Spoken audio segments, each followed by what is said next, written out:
मनरेगा, ग्रामीण भारत की वो योजना जिसने पिछले 20 सालों में करोड़ों परिवारों को ये भरोसा दिया कि मुश्किल वक्त में काम उनका अधिकार है, कोई एहसान नहीं।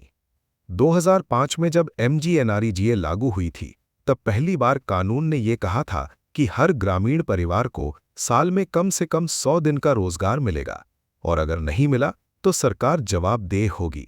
लेकिन 2025 में कहानी ने एक नया मोड़ लिया।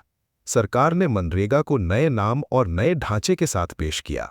विकसित भारत गारंटी फॉर रोजगार एंड आजीविका मिशन ग्रामीण एक्ट 2025 यानी वीबीजी रैम एक्ट 2025 नाम दिया गया है। सरकार का दावा है कि ये सिर्फ मनरेगा का बदला हुआ रूप नहीं, बल्कि ग्रामीण भारत के भविष्य की नींव है। नई योजना में रोजगार की गारंटी 100 से बढ़ाकर 125 दिन कर दी गई है।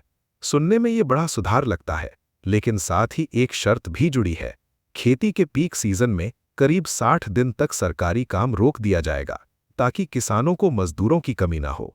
यानी काम होगा, पर तय समय और तय प्लान के हिसाब से। मजदूरी सीधे बैंक खाते में जाएगी, हफ्ते में या ज्यादा से ज्यादा 15 दिन के अंदर। और अगर काम नहीं मिला तो 15 दिन बाद बेरोजगारी भत्ता देना राज्य सरकार की कानूनी जिम्मेदारी होगी। कागजों पर सिस्टम मजबूत दिखता है, काम की प्रकृति भी बदली है। अब योजना को जल सुरक्षा, ग्रामीण इंफ्रास्ट्रक्चर, आजीविका से जुड़ी संपत्तियों और जलवायु आपदाओं से निपटने वाले कामों से जोड़ा गया है। मतलब अब काम सिर्फ अस्थायी नहीं, बल्कि गांव के लिए स्थायी संपत्ति बनाएगा। लेकिन असली विवाद यहां से शुरू होता है। नई योजना अब डिमांड आधारित नहीं, बल्कि बजट आधारित है। पहले काम मांगना मजदूर का अधिकार था, अब काम मिलेगा, पर बजट और योजना के दायरे में।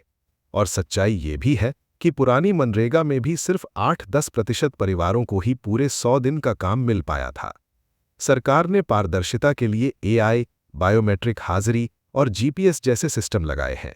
इससे भ्रष्टाचार कम हो सकता है, लेकिन कमजोर नेटवर्क और तकनीकी गलतियों का खामियाजा अक्सर मजदूरों को ही भुगतना पड़ता है। सच यही है, ये योजना एक जरूरी सुधार है, लेकिन जोखिमों से खाली नहीं।